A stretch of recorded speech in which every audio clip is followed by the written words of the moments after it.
So today we are going to do the chapter, you know that yesterday also I have explained you.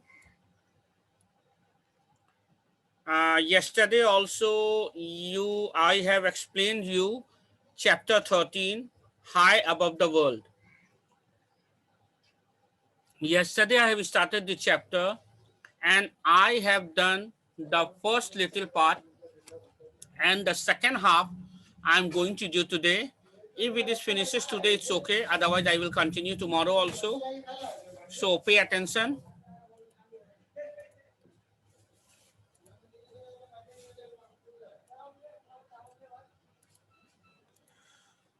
Pay attention.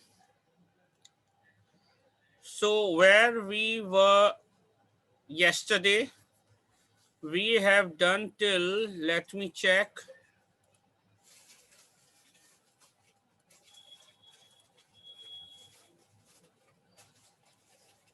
We have done till sun. Yesterday we have done till here, remember? Today we are going to start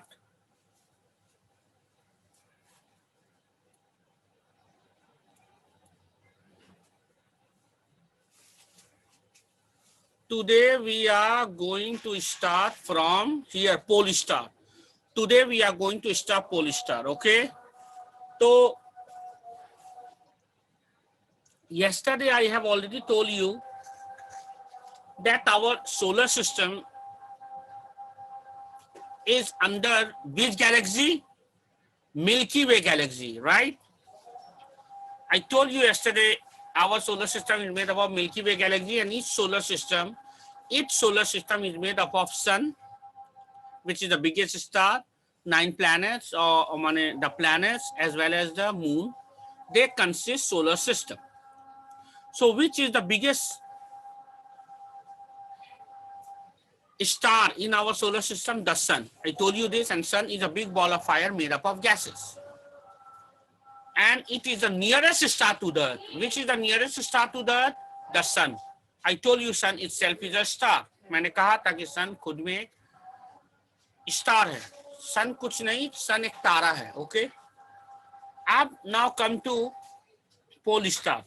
आज हम लोग start करेंगे pole star से. Okay. Today we are going to start pole star, जिसको हम लोग हिंदी में बोलते हैं ध्रुव तारा. ओके. आसमान में अगर इफ यू सी तो you will find out that ये ध्रुव तारा जो है, ये पोल स्टार, आपको आसमान में बिना टेलीस्कोप के आप ऐसे भी देख सकते हो. If you see in the night sky, if you see a clear sky, you will find out that there are many stars, but along with there is a one very bright star. बहुत सारे तारे के बीच में एक तारा ऐसा है जो fix है, बहुत बड़ा दिख रहा है और वो चमकता रहता है. समझ जाना वही ध्रुव तारा है, pole star. Okay. So now come to the book. We at the page 99. Open to page 99. Pole star. It is found directly above the North Pole. जो दुनिया का, जो पृथ्वी का दो छोर है, एक नॉर्थ पोल और एक साउथ पोल. तो नॉर्थ पोल जो ऊपरी छोर है, जो उत्तर की तरफ, उत्तर का जो पोल है नॉर्थ पोल, उसी स्थान पर आपको, उसी जगह पर आपको पोल स्टार नजर आएगा. यानी जब भी आप, इन शॉर्ट इफ आई से, आप जब भी सर उठा के देखोगे आपके सर के ऊपर एक तारा चमक रहा है बहुत जोर से. आज भी देखना आज रात को. पोल स्टार ही होता है वो ध्रुव तारा ही होता है जो सबसे तेज चमकता है. आज जब भी आप आंखें उठाकर देखते हैं तो वही एक तारा आपको नजर आता है. तो वो कोई और नहीं, ध्रुव तारा ही होता है. That is pole star. Okay. So it is found directly above the north pole. North pole के ऊपर पाया जाता है. It helps in navigation of ships. और यही ध्रुव तारा की मदद से जो पानी के जहाज वाले जो जहाजी है ना, वो लोग जब अपना जहाज ले जाते हैं, उन लोग के पास कुछ पता नहीं रहता है कि वो लोग किस डायरेक्शन में जा रहे हैं, नहीं जा रहे हैं. क्योंकि अगर वो गलत डायरेक्शन में चले गए तो कोई मुसीबत का सामना करना पड़े या किसी पत्थर या चट्टान से टकरा जाए. इसीलिए उन लोग को डायरेक्शन खोजना पड़ता है कंपास से हम लोग को डायरेक्शन मिलता है। बट ऐसे आसमान में जब वो लोग देखते हैं तो इसी ध्रुव तारे की मदद से ये जहाजी लोग जो है, जितना all the ships captains and sellers, they found out the they find out the routes, the direction. So it helps in navigation of ships and other vehicles.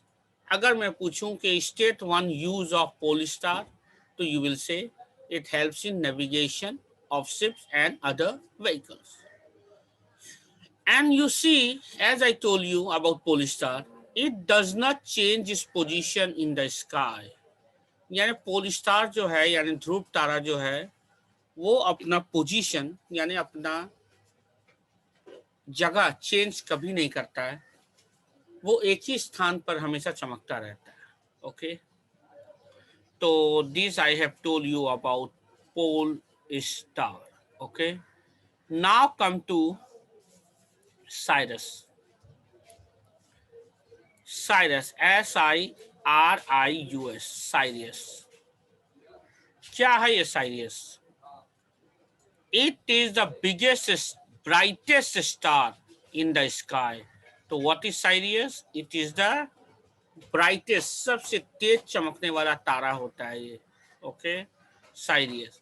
It is the brightest star in the sky. It is white and blue in color. Sirius जो क्या है? White and blue in color. तो अगर मैं आपको question दूं, write any 2 line about Sirius, तो what you are going to write? अब क्या लिखिएगा?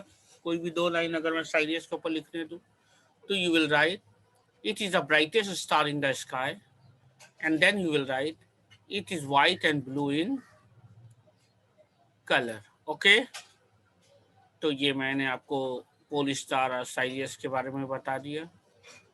नाउ लेट्स मूव अहेड, अब आगे बढ़ते हैं, and let's come to moon. Okay, moon यानी कि सभी जानते हैं मून के बारे में। मून मतलब चांद। ओके, चांद को मून कहते हैं। Now come to the book I am reading. There are numerous moons present in our universe. हम लोगों के यूनिवर्स में बहुत सारे न्यूमरस मून्स है, यानी अनगिनत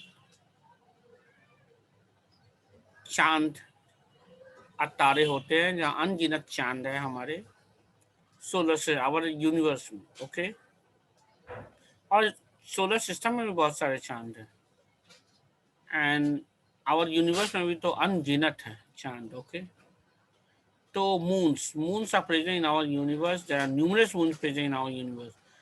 बस फर्क सिर्फ ये है कि अलग अलग सभी का नाम मून नहीं है, अलग अलग नाम हम लोग दे देते हैं। Our planet has only one moon.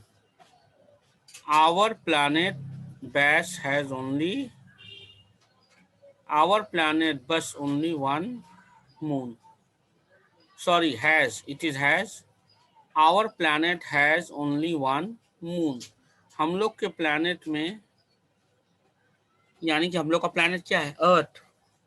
Our planet is Earth. तो हम लोग के अर्थ के पास एक ही मून है, वन मून भी है। अब मून के बारे में पढ़ते हैं। It has no air and water, यानी चांद पर हवा और पानी नहीं है। यानी कि कोई आपको अगर चांद पर छोड़ दे तो आप नहीं जी पाओगे, आप मर जाओगे।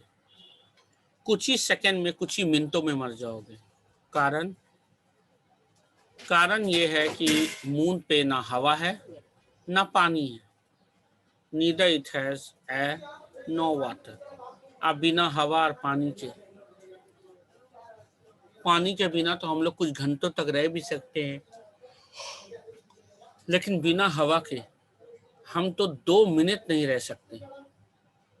इसीलिए no human beings, no living beings can stay on moon. कोई भी प्राणी मून में नहीं रह सकता, क्योंकि वहां पे हवा और पानी नहीं। Then it does not have its own light but reflect the sunlight. यहाँ तक कि मून के पास अपनी रोशनी भी नहीं है, चांद के पास अपनी रोशनी भी नहीं है, फिर भी हम लोग आसमान में देखते हैं चांद चमकता रहता है। ये किस कारण? Because it reflect the sunlight. वो क्या करता है, सूरज की ही रोशनी को वो लेता है अपने अंदर और उसी को रिफ्लेक्ट करता है। तो उसके अंदर से जितनी रोशनी बाहर आती है वो सूरज का ही दिया हुआ है, और कुछ देर बाद फिर उसकी रोशनी खत्म हो जाती है, फिर वो सूरज की रोशनी लेकर अपने आप को रिफ्लेक्ट करता है, और इसी तरह चलता रहता है। अदरवाइज मून के अंदर अपनी रोशनी नहीं है, जैसे तारे के अंदर है तारा सूरज, जैसे सूरज के अंदर पूरी रोशनी उसकी अपनी है, रोशनी, गर्माहट, गर्मी, लेकिन सूरज के पास मून के पास, चांद के पास वो गर्माहट और वो गर्मी और वो रोशनी उसकी अपनी नहीं, उसको सूरज से लेना पड़ता है। It has to reflect. Reflect माने send back, okay, the sunlight. अब सरफेस के बारे में पढ़ते हैं मून के। The surface of the moon is made up of rocks, mountains, plains and craters. अब सरफेस कैसा होता है, यानी कि हम लोग देखते हैं अर्थ का सरफेस कैसा है। अर्थ का सरफेस पहाड़ी है, प्लेन है, घास फूस उगता है, ऐसा ही सरफेस होता है अर्थ का। अब मून का सरफेस कैसा है? The surface of the moon is made up of rocks, mountain, plains and craters. यानी मून का जो सरफेस है वो होता है पत्थर से बना हुआ, रॉकी। माउंटेन होते हैं बड़े बड़े मून पर, यानी चांद पर माउंटेन भी है, रॉक्स भी है। प्लेन भी होते हैं, यानी प्लेन लैंड जो इवन की तरह है। And craters, you know what is this crater? ये क्रेटर क्या है? These craters are huge depression, यानी कि बड़े बड़े गड्ढे होते हैं। चांद के सरफेस पे अगर आप चलेंगे तो देखेंगे एकदम इतना बड़ा बड़ा गड्ढा है वहाँ, और वो इतना छोटा गड्ढा नहीं, ऐसा गड्ढा जिस पे पानी भर दिया जाए तो एक नदी या तालाब बन जाएगा। तो इतने बड़े बड़े वहाँ पे, ऐसा नहीं है कि वहाँ सिर्फ ये क्रेटर्स कहाँ से आया, वहाँ पे कोई प्लैनेट्स टकराया होगा या कोई बड़ी ईटा टकराया होगा, इसीलिए डिप्रेशन बन गया। तो वही मैंने कहा कि क्रेटर जो है एक बहुत बड़ा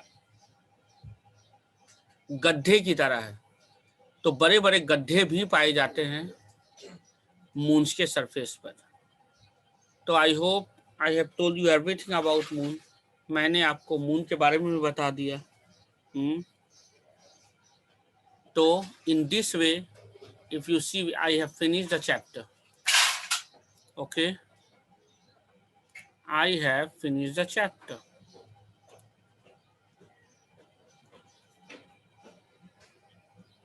No, अभी तक चैप्टर फिनिश नहीं हुआ, यहाँ पे और भी है। अब हम लोग पढ़ेंगे फेजेस ऑफ द मून के बारे में। Phases of the moon, okay.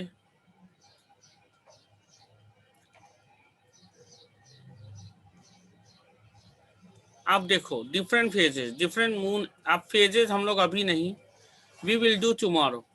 कल चैप्टर खत्म हो जाएगा, okay. Tomorrow we are going to do about phases of the moon. हम लोग फेजेस ऑफ द मून के बारे में कल पढ़ेंगे, ओके, कि फेज मून का क्या क्या फेजेस है। और उसके बाद ये चैप्टर खत्म। उसके बाद हम लोग नील आर्मस्ट्रांग के बारे में पढ़ेंगे, एस्ट्रोनॉट्स के बारे में पढ़ेंगे, और उसके बाद आई थिंक ये चैप्टर खत्म हो जाएगा, यानी कि कल चैप्टर 13 ईवीएस खत्म हो जाएगा, okay. So I hope what ever I explain you today you have understood it well, okay.